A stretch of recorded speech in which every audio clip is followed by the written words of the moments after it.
জয় শ্রীকৃষ্ণ, রাধে রাধে, জয় মা লক্ষ্মী। নমস্কার বন্ধুরা, ধর্ম সাধনা ও ঈশ্বর লাভ আমাদের এই চ্যানেলের এই পর্বে আপনাদের স্বাগত জানাই। আশা করছি আপনারা সকলেই ভগবানের কৃপায় ভালো আছেন এবং সুস্থ আছেন। প্রতি বছর কার্তিক মাসের শুক্লপক্ষের একাদশী তিথিটি অত্যন্ত পবিত্র ও মহিমান্বিত, যা উত্থান একাদশী বা প্রবোধিনী একাদশী নামে পরিচিত। এই দিনটি হিন্দু ধর্মাবলম্বীদের কাছে এক বিশেষ তাৎপর্য বহন করে। এই ব্রত পালনের মাধ্যমেই চতুর্মাসের সমাপ্তি ঘটে এবং ভগবান শ্রী বিষ্ণু তার যোগনিদ্রা ভঙ্গ করে পুনরায় সৃষ্টি ও বিশ্ব পরিচালনের ভার গ্রহণ করেন। তাই এই তিথিকে অত্যন্ত শুভ ও পূর্ণার্জনের সময় বলে মনে করা হয়। 2025 সালের উত্থান একাদশী ব্রত কবে, বিস্তারিত সময়সূচি আজকের ভিডিওতে আমরা জানব। উত্থান একাদশী 2025 সালে কবে পালন করতে হবে? উত্থান একাদশী 2025 সালের পারণ কবে পড়েছে? পারণ কখন সম্পন্ন করতে হবে? উত্থান একাদশীর ব্রত কথা ও একাদশী ব্রতের পারণ মন্ত্র ও সংকল্প মন্ত্র অর্থসহ উত্থান একাদশী ব্রত পালনের বিস্তারিত নিয়মাবলী ও পদ্ধতি। উত্থান একাদশীর দিন কোন কাজগুলো ভুলেও করা উচিত নয়, বর্জনীয় কাজ, ভগবানের আশীর্বাদ লাভের জন্য উত্থান একাদশীর দিন করণীয় বিশেষ কাজসমূহ। তাই আজকের ভিডিওটি খুব গুরুত্বপূর্ণ হতে চলেছে। মূল পর্বে যাওয়ার আগে আমার সকল দর্শক বন্ধুদের কাছে একটা অনুরোধ থাকবে। দয়া করে ভিডিওটি সম্পূর্ণ মনোযোগ সহকারে দেখবেন। যদি ভালো লাগে তাহলে অবশ্যই একটা লাইক করবেন আর কমেন্টে ভক্তি ভরে লিখবেন জয় শ্রীকৃষ্ণ, রাধে রাধে। আমাদের চ্যানেলটিকে সাবস্ক্রাইব করে পাশে থাকা বেল বাটনটি অন করে রাখবেন। তো চলুন শুরু করা যাক আজকের আলোচনা। উত্থান একাদশীর অতুলনীয় মাহাত্ম্য ও তাৎপর্য। উত্থান একাদশী, যা দেবুত্থান একাদশী, দেব উত্থানী একাদশী বা প্রবোধিনী একাদশী নামে পরিচিত, সনাতন ধর্মে এক বিশেষ গুরুত্ব বহন করে। এর মাহাত্ম্য এত গভীর যে বিভিন্ন পুরাণ ও ধর্মশাস্ত্রে এর মহিমা বর্ণিত করা হয়েছে। এক যোগ নিদ্রার অবসান। এই দিনটি মূলত ভগবান বিষ্ণুর 4 মাসব্যাপী যোগ নিদ্রা বা শয়নকালের সমাপ্তি ঘোষণা করে। আষাঢ় মাসের শুক্লপক্ষের একাদশী তিথিতে, যা শয়ন একাদশী নামে পরিচিত, ভগবান বিষ্ণু ক্ষীর সাগরে শয়ন করেন এবং কার্তিক মাসের এই উত্থান একাদশীতে তিনি জেগে ওঠেন। এর ফলে এই দিন থেকে পুনরায় সমস্ত শুভ ও মাঙ্গলিক কাজ যেমন বিবাহ, উপনয়ন, গৃহপ্রবেশ ইত্যাদি শুরু করা হয়, যা গত 4 মাস ধরে বন্ধ ছিল।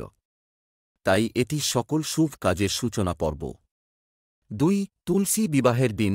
উত্থান একাদশীর দিনেই ভগবান বিষ্ণুর শালিগ্রাম রূপের সঙ্গে দেবী তুলসীর বিবাহ দেওয়া হয়। এই বিবাহ অনুষ্ঠান অত্যন্ত ভক্তি ও আনন্দের সঙ্গে পালন করা হয়। দেবী তুলসীকে নারায়ণের অতি প্রিয় বলে মনে করা হয় এবং এই বিবাহকে ভক্তরা ভগবান বিষ্ণুর সাথে তুলসীর মিলন হিসেবে দেখেন। এই দিনে তুলসী পূজা ও বিবাহ সম্পন্ন করা অত্যন্ত পুণ্যের কাজ বলে বিবেচিত হয়। 3. সর্বপাপ বিনাশক। শাস্ত্রে বলা হয়েছে যে এই একাদশীর ব্রত পালনে মানুষের জন্ম জন্মান্তরে সঞ্চিত সকল পাপ নাশ হয়। এই ব্রত অত্যন্ত পবিত্র এবং এটি কেবল ইহকালের সুখ নয়, পরকালে মোক্ষ লাভের পথও সুগম করে। নিষ্ঠা ও একাগ্রতার সঙ্গে এই ব্রত পালন করলে মানুষ রোগ, শোক ও দারিদ্র্য থেকে মুক্তি লাভ করতে পারে। 4 মাসব্যাপী ত্যাগের ফল লাভ। যারা চতুর্মাস ব্রত পালন করেন এবং এই 4 মাস ধরে কিছু নির্দিষ্ট জিনিস যেমন শাক, দধি, দুধ বা কোনো নির্দিষ্ট খাদ্য ত্যাগ করে থাকেন, তারা এই উত্থান একাদশীর দিনই সেই ত্যাগের সমাপ্তি ঘোষণা করেন এবং পূর্ণ ফল লাভ করেন। 5. ধর্ম, অর্থ, কাম ও মোক্ষ লাভ। পদ্মপুরাণ অনুসারে উত্থান একাদশী ব্রত ভক্তকে ধর্ম, অর্থ, কাম এবং মোক্ষ এই 4টি ফল প্রদান করতে সক্ষম। এই ব্রত কেবল উপবাসের মাধ্যমে শরীরকে শুদ্ধ করে না, মন ও আত্মাকেও পবিত্র করে তোলে। 6. ব্রতগুলোর মধ্যে শ্রেষ্ঠ। উত্থান একাদশীকে সকল একাদশীর মধ্যে শ্রেষ্ঠ ও সবচেয়ে ফলদায়ী বলে মনে করা হয়। স্বয়ং ভগবান শ্রীকৃষ্ণ এই একাদশীর মহিমা বর্ণনা করেছেন। তাই এই দিনে সামান্য ভক্তি সহকারে পূজা আরাধনা করলেও তার ফল বহুগুণ বৃদ্ধি পায়। উত্থান একাদশীর পৌরাণিক ব্রতকথা। উত্থান একাদশীর মাহাত্ম্য বর্ণনা করে একটি বিশেষ পৌরাণিক ব্রতকথা প্রচলিত আছে, যা স্কন্দপুরাণ ও অন্যান্য ধর্মগ্রন্থে পাওয়া যায়। এই ব্রতকথা শ্রবণ বা পাঠ করাও ব্রত পালনের অঙ্গ হিসেবে গণ্য করা হয়। পৌরাণিক কাহিনী অনুসারে একবার ব্রহ্মার পুত্র নারদ মুনি সৃষ্টি ও স্থিতির কারণ জানতে ভগবান ব্রহ্মার কাছে একাদশীর মাহাত্ম্য জানতে চাইলেন। ব্রহ্মাদেব তখন তাকে এই উত্থান একাদশীর কথা শোনান। সৃষ্টির শুরুতে যখন ভগবান বিষ্ণু 4 মাসব্যাপী যুগনিদ্রায় মগ্ন থাকেন, তখন মর্তলোকে দেবতারা অসুরদের অত্যাচারে অতিষ্ঠ হয়ে ওঠেন।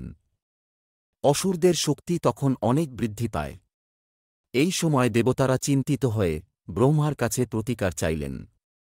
ব্রহ্মা তখন দেবতাদের নিয়ে ক্ষীর সাগরে শায়িত ভগবান বিষ্ণুর কাছে উপস্থিত হলেন। দেবতারা করুণ স্বরে বিষ্ণুকে তাদের দুর্দশার কথা জানাতে লাগলেন এবং প্রার্থনা করলেন যে তিনি যেন শীঘ্র নিদ্রা ত্যাগ করে সৃষ্টিকে রক্ষা করেন।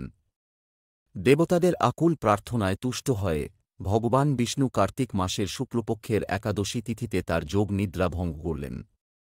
তিনি জেগে উঠে দেখলেন যে তার কৃপা ছাড়া অসুররা প্রবল পরাক্রমশালী হয়ে উঠেছে এবং দেবতারা অসহায়। নিদ্রা থেকে উত্থান বা জেগে ওঠার কারণে এই একাদশীর নাম হয় উত্থান একাদশী। যোগ নিদ্রা থেকে ওঠার পর ভগবান বিষ্ণু অসুরদের সঙ্গে যুদ্ধ শুরু করলেন এবং অবশেষে তিনি মস্তকবিহীন শক্তিশালী অসুর মুডাকে বধ করেন। এরপর তিনি দেবতাদের পুনরায় তাদের সস্পর্পরে অধিষ্ঠিত করলেন এবং পৃথিবীতে শান্তি ফিরিয়ে আনলেন। এই বিজয়ের আনন্দেই দেবতারা এই তিথিকে অত্যন্ত পবিত্র বলে ঘোষণা করেন। অন্য একটি প্রচলিত কাহিনী অনুসারে এই উত্থান একাদশীর দিনেই দেবী তুলসী তার পূর্বজন্মের তপস্যার ফলস্বরূপ নারায়ণের পত্নী রূপে গৃহীত হন। তুলসী দেবী বৃন্দর রূপে দীর্ঘকাল তপস্যা করেছিলেন এবং এই দিনে তার তপস্যা সফল হয়। তাই এই দিনে তুলসী বিবাহ অনুষ্ঠিত হয়, যা নারায়ণের প্রতি তুলসীর চরম ভক্তি ও সমর্পণের প্রতীক। এই ব্রতকথা পাঠ বা শ্রবণ করলে ভক্তের মনে শ্রী বিষ্ণুর প্রতি ভক্তি আরও দৃঢ় হয় এবং ব্রত পালনে উৎসাহ জন্মায়। এই ব্রতকথা প্রমাণ করে যে উত্থান একাদশীর দিনে ভগবান বিষ্ণুর পূজা ও স্মরণ অনন্ত ফলদায়ী। উত্থান একাদশী 2025 পবিত্র তিথি ও পালনের সময়সূচি। 2025 সালের উত্থান একাদশী ব্রত পালনের জন্য সঠিক তিথি ও সময় জানা অত্যন্ত জরুরি। কার্তিক মাসের এই পবিত্র উত্থান একাদশী তিথি শুরু হবে 31শে অক্টোবর 2025 শুক্রবার রাত 3:55 মানে 13 কার্তিক 1432 বঙ্গাব্দ। একাদশী তিথি শেষ হবে 1 নভেম্বর 2025 শনিবার রাত 2:48 মানে 14 কার্তিক 1432 বঙ্গাব্দ। অর্থাৎ শাস্ত্রীয় নিয়ম অনুসারে সূর্যোদয়ের সময় একাদশী তিথি বিরাজমান থাকায় একাদশীর মূল উপবাস ও পূজার দিন হবে 1 নভেম্বর শনিবার। এই দিন ভক্তগণ ভগবান বিষ্ণুর পূজা, উপবাস এবং ভক্তি সহকারে ব্রত পালন করবেন। এরপর ব্রতভঙ্গ বা পালনের শুভ সময় শুরু হবে পরের দিন 2 নভেম্বর 2025 রবিবার। পালনের শুভ সময় হল সূর্যোদয় থেকে শুরু করে সকাল 9:30 মধ্যে। একাদশী ব্রত পালনের ক্ষেত্রে পালন সঠিক সময় সম্পন্ন করা অত্যাবশ্যক। পালনের জন্য শুভ সময় শুরু হবার পরে এবং দ্বাদশী তিথি শেষ হবার আগে অবশ্যই খাদ্য গ্রহণ করে ব্রত ভঙ্গ করতে হয়। উত্থান একাদশী ব্রত পালনের বিস্তারিত নিয়মাবলী ও পদ্ধতি। একাদশী ব্রত কেবল উপবাস নয়, এটি একটি সংযম ও শুদ্ধির প্রক্রিয়া। উত্থান একাদশী ব্রত সঠিকভাবে পালনের জন্য নিম্নলিখিত নিয়মগুলি নিষ্ঠার সঙ্গে পালন করা উচিত। 1 সংকল্প গ্রহণ। দশমী তিথিতে একাদশীর আগের দিন অর্থাৎ 31শে অক্টোবর 2025 শুক্রবার একবার মাত্র সাত্ত্বিক আহার গ্রহণ করতে হয়। সূর্যাস্তের পরে কোন খাদ্য গ্রহণ করা উচিত নয়। এই দিন রাতে ব্রহ্মচর্য অবলম্বন করতে হয়। দশমীর দিন রাতেই ভক্তকে সম্পূর্ণ শুদ্ধ বস্ত্র পরিধান করে ব্রত পালনের সংকল্প নিতে হয়। 2 ব্রত শুরু। একাদশীর দিন 1 নভেম্বর। একাদশীর দিন 1 নভেম্বর 2025 শনিবার সূর্যোদয়ের আগেই শয্যা ত্যাগ করে স্নান সেরে নিতে হবে। সম্ভব হলে পবিত্র নদীতে বা গঙ্গাজল মিশ্রিত জলে স্নান করা উত্তম। স্নানের পর পরিষ্কার বা নতুন বস্ত্র পরিধান করে ভগবানের সামনে উপবাসের সংকল্প নিতে হবে। 3. পূজা পদ্ধতি। বিষ্ণু পূজা। এই দিন ভগবান শ্রী বিষ্ণুর বিশেষত শালগ্রাম শিলার বা বিষ্ণুমূর্তির ষোড়শ উপাচারে পূজা করতে হয়। ফুল, তুলসী পাতা, ফল, ধূপ, দীপ, চন্দন, নৈবেদ্য ইত্যাদি দিয়ে ভক্তিভরে পূজা করতে হবে। তুলসী পূজা ও বিবাহ। উত্থান একাদশীর দিন তুলসী দেবীর পূজা ও বিবাহ বিশেষ গুরুত্বপূর্ণ। তুলসী গাছে সুন্দরভাবে সাজিয়ে শালগ্রাম শিলা বা বিষ্ণুর প্রতীকের সাথে তার বিবাহ দেওয়া হয়। তুলসী মঞ্চের চারপাশে প্রদীপ জ্বালানো, আলপনা দেওয়া এবং তুলসীর কাছে প্রার্থনা জানানো হয়। এই সময় তুলসীর কাছে বিভিন্ন ফল ও মিষ্টান্ন নিবেদন করা হয়। জাগ্রত করার মন্ত্র। ভগবান শ্রী বিষ্ণুকে তার যোগনিদ্রা থেকে জাগিয়ে তোলার জন্য একটি বিশেষ মন্ত্র উচ্চারণ করতে হয়। অর্থ: হে গোবিন্দ, ওঠো ওঠো। হে জগৎপতি, তোমার নিদ্রা ত্যাগ কর। হে জগন্নাথ, তুমি নিদ্রায় থাকলে জগতও ঘুমিয়ে পড়বে। 4. উপবাসের নিয়ম। একাদশীর দিন সম্পূর্ণরূপে অন্ন বা শস্যদানা যেমন চাল, ডাল, গম ইত্যাদি বর্জন করতে হয়। জল গ্রহণ করা যেতে পারে। যারা সম্পূর্ণ নিরম্ব অর্থাৎ জলবিহীন উপবাস করতে সক্ষম নন, তারা ফল, সবজি, দুধ এবং আলু, সাবু ইত্যাদি দিয়ে তৈরি সাত্ত্বিক খাবার, যা একাদশীতে অনুমোদিত, অল্প পরিমাণে গ্রহণ করতে পারেন। লবণ হিসেবে সৈন্ধব লবণ বা রক সল্ট ব্যবহার করা উচিত। দিনের বেলায় ঘুম পরিহার করা উচিত। 5. সারাদিনের কার্যক্রম। সারাদিন শ্রী বিষ্ণু সহস্রনাম, শ্রীমদ্ ভগবত গীতা, বিষ্ণুপুরাণ বা শ্রীমদ্ভাগবত পাঠ ও শ্রবণ করা উচিত। হরিনাম সংকীর্তন, জপ এবং ভগবানের লীলা কথা আলোচনায় সময় ব্যয় করা প্রয়োজন। মনকে জাগতিক চিন্তা থেকে মুক্ত রেখে কেবল ভগবানের চরণে নিবদ্ধ রাখতে হবে। 6. রাত্রি জাগরণ। সম্ভব হলে এই দিন রাতে ভগবানের নাম সংকীর্তন সহকারে জাগরণ করা উচিত। রাতে জাগ্রত থেকে ভগবানের মহিমা কীর্তন করলে ব্রতের ফল বহুগুণ বৃদ্ধি পায়। 7. পারণ দ্বাদশী তিথি 2 নভেম্বর 2025 রবিবার সূর্যোদয়ের পর এবং সকাল 9:30 মধ্যে পারণ করতে হবে। পারণের সময়সূচি কঠোরভাবে অনুসরণ করা উচিত। পারণের জন্য প্রথমে চরণামৃত পান করা উচিত। এরপর সম্ভব হলে তুলসী পাতা মিশ্রিত জল পান করে অথবা ব্রাহ্মণকে আহার করিয়ে নিজে কিছু শস্যদানা যুক্ত খাবার গ্রহণ করে ব্রত ভঙ্গ করা উচিত। পারণের পর অবশ্যই একটি সাত্ত্বিক, নিরামিষ এবং হালকা খাদ্য গ্রহণ করা বাঞ্ছনীয়। পারণের পূর্বে ব্রাহ্মণ বা দরিদ্রদের সাধ্যমতো দান বা ভোজন করানো অত্যন্ত শুভ বলে মনে করা হয়। একাদশী সংকল্প মন্ত্র। একাদশ্যাম নিরাহারহ স্থিত আহম অপারে হানি ভূমি পুণ্ডরিকা শরণ্যে ভোচ্যুত। অনুবাদ: হে পুণ্ডরিকক্ষ, হে অচ্যুত, আমি একাদশীতে উপবাস পূর্বক পরদিন আহার করব, আপনিও শরণস্থান হন। একাদশী পারণ মন্ত্র। একাদশ্যাম নিরাহারা ব্রতেননা নেব কেশব প্রসিদা সুমুখং নাথ জ্ঞান দৃষ্টি প্রধব। অনুবাদ: হে কেশব, আমি আপনার কৃপা দৃষ্টিতে নিরাহারভাবে একাদশী ব্রত পালন করেছি, কৃপাপূর্বক আমার উপর আপনার করুণাময় জ্ঞান দৃষ্টি প্রদান করুন। উত্থান একাদশীর দিন কোন কাজগুলো ভুলেও করা যাবে না। বর্জনীয় কাজ। একাদশী ব্রতকে সফল ও ফলপ্রসূ করার জন্য কিছু নির্দিষ্ট কাজ কঠোরভাবে বর্জন করা আবশ্যক। এই দিন কিছু নিষিদ্ধ কাজ করার অর্থ হল ব্রতের পবিত্রতা নষ্ট করা। 1. অন্ন ও শস্যদানা গ্রহণ। একাদশীর দিন ভুল করেও ভাত, ডাল, গম, ভুট্টা, বার্লি, তিল বা শস্যদানা থেকে তৈরি কোন খাবার গ্রহণ করা উচিত নয়। এগুলোকে পাপান্ন বলা হয়।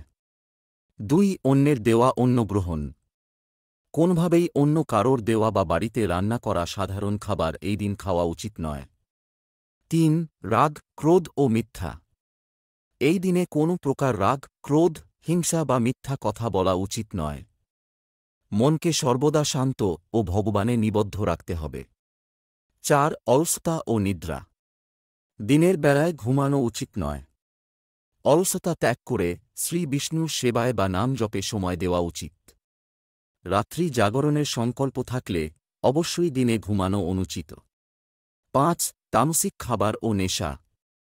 পেঁয়াজ, রসুন, মাংস, ডিম, মদ বা যে কোন প্রকার নেশা জাতীয় দ্রব্য কঠোরভাবে বর্জন করতে হবে। এই দিনে সম্পূর্ণরূপে সাত্ত্বিক জীবনযাপন করা বাঞ্ছনীয়। 6. অশুদ্ধি ও অপরিচ্ছন্নতা। এই দিনে চুল বা দাড়ি কাটা, নখ কাটা, তেল মালিশ করা বা কোন প্রকার অপরিচ্ছন্ন কাজ করা উচিত নয়। 7. জুয়া খেলা ও কটুকথা। কোন প্রকার জুয়া খেলা, পরনিন্দা বা অন্যের প্রতি কটু কথা বলা সম্পূর্ণরূপে নিষিদ্ধ। 8. ব্রহ্মচর্য ভঙ্গ। একাদশী তিথিতে কঠোরভাবে ব্রহ্মচর্য পালন করা আবশ্যক। 9. বেগুন খাওয়া। দশমী বা একাদশী তিথিতে বেগুন খাওয়া শাস্ত্রমতে নিষিদ্ধ। ভগবানের কৃপা ও আশীর্বাদ পাওয়ার জন্য কোন কাজগুলো অবশ্যই করতে হবে। করণীয় কর্তব্য: উত্থান একাদশীর পূর্ণ ফল ও ভগবান শ্রী বিষ্ণুর বিশেষ কৃপা লাভের জন্য নিম্নলিখিত কাজগুলি নিষ্ঠার সাথে পালন করা উচিত। 1. তুলসী পূজা। তুলসী গাছের সামনে প্রদীপ জ্বালানো, জল ও দুধ নিবেদন করা এবং মন্ত্র সহকারে তুলসী পূজা করা অত্যন্ত শুভ। এই দিনে তুলসীর কাছে প্রার্থনা করলে সকল মনস্কামনা পূরণ হয়। 2. শ্রী বিষ্ণুর সহস্রনাম জপ। এই দিনে অন্ততপক্ষে একবার বিষ্ণু সহস্রনাম পাঠ বা শ্রবণ করা উচিত। এটি ভগবানের হাজার নাম জপ করার মাধ্যমে তার কৃপা লাভের সহজ উপায়। 3. হরিনাম সংকীর্তন ও জপ। সারাদিন হরে কৃষ্ণ কৃষ্ণ কৃষ্ণ হরে হরে, হরে রাম রাম রাম হরে হরে এই মহামন্ত্রটি জপ করা বা অন্যান্য যে কোনো ভগবানের নাম সংকীর্তন করা উচিত। 4. দীপদান। মন্দিরে বা তুলসী মঞ্চে ঘিয়ের প্রদীপ দান করা বা জ্বালানো এই দিনে বিশেষ ফলদায়ক। বিশেষত আকাশে দীপদান করাকে খুব পুণ্যের কাজ বলে মনে করা হয়। 5. দানকার্য সামর্থ্য অনুযায়ী ব্রাহ্মণ, সাধু বা দরিদ্রদের খাদ্য, বস্ত্র, অর্থ বা ঔষধ দান করা উচিত। এই দিনে দানের ফল বহুগুণ বৃদ্ধি পায় এবং এটি পাপ ক্ষয়ের অন্যতম উপায়। 6. ধর্মগ্রন্থ পাঠ। শ্রীমদ্ভগবত গীতা, শ্রীমদ্ভাগবতম, রামায়ণ বা অন্যান্য ধর্মীয় গ্রন্থ মনোযোগ সহকারে পাঠ বা শ্রবণ করা উচিত। 7. তীর্থ ভ্রমণ সম্ভব হলে কোনো পবিত্র তীর্থস্থানে গমন বা কোনো মন্দিরে গিয়ে ভগবানের দর্শন করা উচিত। 8. অধিক পরিমাণে তুলসী নিবেদন। ভগবান শ্রী বিষ্ণুর চরণে, বিশেষত শালগ্রাম শিলার পূজায় অধিক পরিমাণে তুলসী পাতা নিবেদন করা উচিত। তুলসী ছাড়া নারায়ণের পূজা অসম্পূর্ণ বলে মনে করা হয়। 9. সত্য কথা বলা। এই দিনে কেবল সত্য কথা বলতে হবে এবং সকলকে সম্মান দেখাতে হবে। 10. ভগবানের স্তব এবং আরতি। সন্ধ্যায় ভক্তি সহকারে ভগবানের স্তব পাঠ এবং আরতি করা আবশ্যক। আরতির পর অবশ্যই প্রার্থনা করা উচিত যেন ব্রত পালনে কোন ত্রুটি না ঘটে। উত্থান একাদশী ব্রত পালনের মাধ্যমে ভক্ত কেবল শারীরিক ও মানসিকভাবেই শুদ্ধ হন না, বরং আধ্যাত্মিক উন্নতির পথেও অনেকখানি এগিয়ে যান। এই পবিত্র দিনে উপবাস, জপ, পূজা ও দান করার মাধ্যমে ভগবান শ্রী বিষ্ণুর অসীম কৃপা লাভ করা সম্ভব। প্রিয় বন্ধুরা, ভিডিওটি দেখে যদি ভালো লেগে থাকে এবং উপকৃত হয়ে থাকেন তাহলে অবশ্যই একটি লাইক করবেন। এতে আমরা নতুন ভিডিও বানানোর জন্য অনুপ্রেরণা পাই।